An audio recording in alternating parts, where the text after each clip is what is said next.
안녕하세요. 유럽 여행 2편으로 다시 돌아왔습니다. 이번 영상은 1편과는 또 다른 관점으로 바라본 여행을 통해 제가 앞으로 관심을 가지고 배워야겠다고 느꼈던 부분에 대해 이야기해 보려고 합니다. 해외여행 준비할 때 여러분은 어떤 부분이 제일 걱정되시나요? 저는 매번 같은 걱정을 하는데 여행 경비도 일정도 아닌 바로 영어입니다. 제 인생의 오래된 난제, 영어. 나름 성실히 공부했다고 생각했는데 영어를 유창하게 말하는 건 정말 어려운 일이더라고요. 일단 발음에 자신이 없다 보니 소극적인 성격 탓에 입 밖으로 영어를 꺼내는 게 쉽지 않았고 그 결과 결국 저는 영어를 그냥 잘 듣기만 하는 사람이 되어 있었어요. 예전에 유럽을 갔을 때도 의사소통 문제로 스트레스를 꽤 받았었던 터라 이번엔 벼락치기라도 하자 싶어서 여행형 맞춤 영어를 공부하긴 했으나 역시 큰 도움이 되진 못했어요. 이번 여행에서 이것과 관련된 에피소드가 하나 있었습니다. 비엔나의 한 가게에서 키오스크로 디저트를 주문하고 결제까지 했는데 일부 품목에 대해서만 영수증이 나오질 않았어요. 영어로 그 상황에 대해서 제대로 설명할 수가 없었고 결국 돈을 날려야 했습니다. 사소한 일이긴 하지만 억울한 상황에서 아무 말도 못한다는 건 생각보다 꽤 많이 답답한 일이었어요. 처음엔 그 상황이 짜증났고 나중에는 영어를 못하는 제 자신에게까지 화가 나더라고요.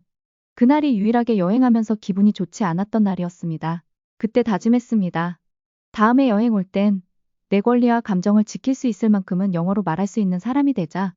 요즘 챗 GPT와 다양한 번역 어플 덕분에 외국어가 덜 중요해질 거라고 이야기하는 사람도 있지만 저는 그렇게 생각하지 않아요. 내가 하고 싶은 말을 내 입으로 직접 할 수 있다는 것. 이건 단순히 의사소통을 넘어서 스스로에 대한 자신감을 올려주고 자존감을 지켜주는 힘이라고 생각하기 때문입니다. 특히 외국에서는 더더욱이요.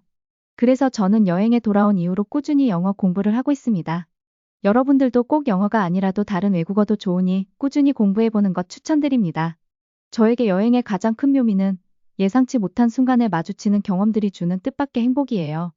MBTI 유형은 J이지만 여행에서는 P의 행복을 간간히 추구하고 있습니다.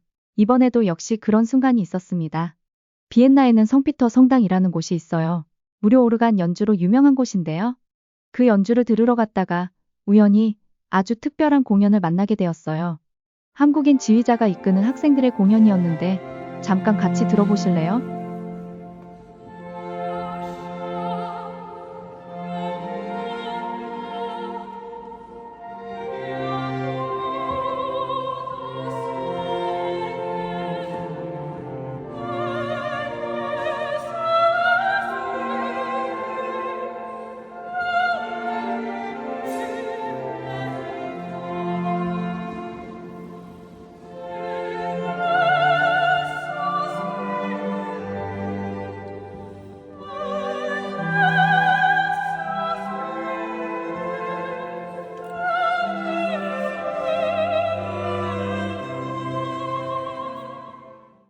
성스러운 성당에서 듣는 아리랑과 핸델의 울게 하소서.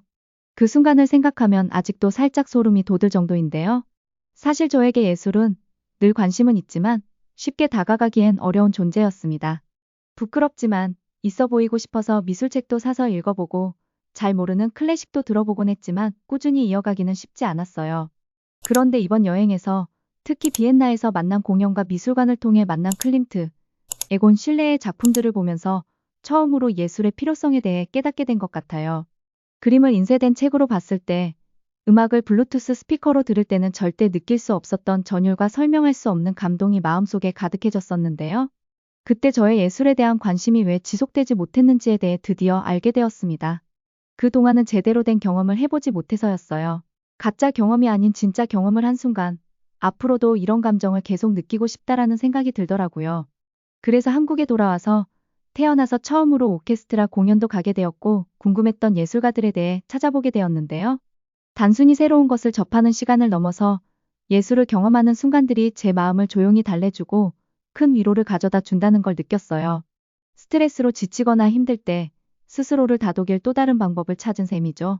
영상을 보는 지금 혹시 마음이 지치거나 힘든 분들이 있다면 차이코프스키의 발레 호두깎이 인형 중 꽃의 왈츠를 들어보세요.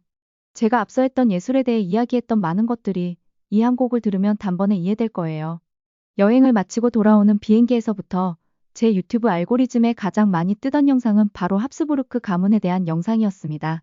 합스부르크 가문, 동유럽 여행을 하며 투어를 들을 때마다 늘 나오던 이름이었는데요. 유럽의 왕실 가문들 중 가장 강력한 영향력을 발휘했었기 때문에 어딜 가나 그들의 역사가 함께했습니다. 14일 동안의 여정은 어쩌면 합스부르크의 발자취를 따라간 역사 여행이었다고 해도 과언이 아닐 거예요. 저는 평소 한국사에 관심 많았지만 세계사에 대해서는 딱히 관심도 그 필요성에 대해서도 느끼지 못했던 사람입니다. 한국 사람이라면 우리 역사만 제대로 알면 되는 거 아냐? 라는 생각에 갇혀 있었는데 이번 여행을 통해 아는 만큼 보인다는 말을 절실히 깨닫게 됐습니다.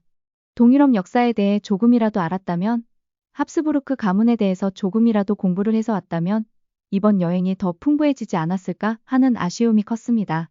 숨겨진 이야기들을 알고 나서야 비로소 제대로 여행했다는 생각이 들 정도로 내가 알고 있는 것에 따라 받아들여지는 감동이 전혀 다르더라고요. 눈앞에 펼쳐진 풍경뿐 아니라 그 안에 담긴 시간과 이야기를 함께 보게 되면서 여행이 더 깊어지고 입체적으로 다가왔습니다. 역사를 알면 시야가 넓어지고 이해하고 받아들이는 폭도 함께 확장되는구나. 이번 여행이 제게 가르쳐준 마지막 가르침이었습니다. 여행을 다녀온 이후 저는 정말 바쁜 하루하루를 보내고 있어요. 아침엔 영어 공부도 해야 하고 틈틈이 클래식도 들어야 하고 관심 생긴 예술가들도 찾아봐야 하고 세계사와 관련된 책도 읽어야 하니까요. 거기에 원래 하던 요가도 해야 되고 회사 다니면서 돈도 벌어야 되고 힘들지 않냐고요? 전혀요. 누가 시킨 거라면 죽을 상을 하고 꾸역꾸역 해냈거나 아니면 모태하고 도망갔을 텐데요. 예전엔 해야 하는 일이었던 리스트들이 이제는 제가 하고 싶은 일들이 되면서부터는 오히려 그 시간이 즐거움으로 다가오는 것 같아요. 전부 다 하기엔 시간이 없어서 오히려 하루가 좀 더 길었으면 하는 생각이 들 정도인데요. 정말 오랜만에 떠난 유럽 여행이라 걱정도 설렘도 컸었는데 결과적으로는 기대 이상의 배움과 경험을 얻고 돌아온 시간이었습니다. 예전에 비해 지금의 나는 많이 자랐다고 스스로 방심하고 있었는데 이 경험을 통해서 아직도 갈 길이 많다는 것, 그리고 내가 정말 좋아하는 것과 그렇지 않은 것에 대해서도 다시 한번 또렷하게 알게 되었어요. 제 자신에 대해 더 탐구하고 배운 셈이죠.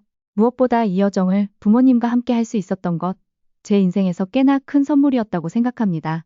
제 인생에서 큰 터닝 포인트가 되지 않을까 싶은 아주 특별한 2주간의 시간들이었는데 그만큼 충만한 시간이었기에 다시 일상으로 돌아온 지금도 저는 여전히 에너지 가득한 하루하루를 보내고 있습니다. 재충전의 중요성 또한 이번에 깊이 느끼게 된 소중한 시간이었습니다.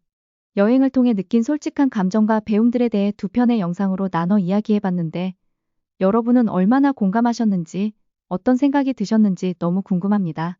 지금 현생이 너무 지친다면 스트레스로 머릿속이 복잡하다면 멀지 않아도 길지 않아도 괜찮으니 잠시 여행 가보는 거 어떨까요? 그리고 한 가지 더, 지금의 삶이 너무 평화로울 때 가는 여행도 정말 좋아요. 그 행복이 몇 배로 확장되거든요. 쉼과 여유를 통해 또 다른 나를 발견할 수 있는 기회를 꼭 가져보시길. 오늘도 영상 함께 해주셔서 감사합니다.